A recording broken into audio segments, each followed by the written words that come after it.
Magandang araw mga mare at pare. Nung araw nga palang iyan ay nagluto kami ng garlic butter seafood ng asawa ko. First time nga namin magluto niyan kaya naman kabado 20 nga na naman kami. Kasi baka pumalpak pero okay naman ang result. Una nga ay tinunaw namin itong isang buong butter. Nilagay na nga pala namin tong mga bawang.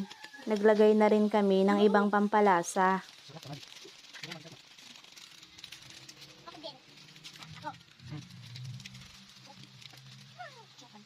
Ang nilagay nga pala namin mga mare at pare ay yung tomato sauce at saka konting ketchup.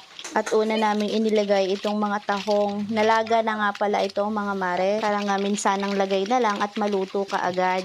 Kaya lang naman kami napaluto ng gantong putahe mga mare dahil nga naumay na yung asawa ko sa puro crabs na lang. Kaya naman trinay din namin tong mixed seafood. At dahil dyan umabot na naman nga ng maghapon itong ulam namin.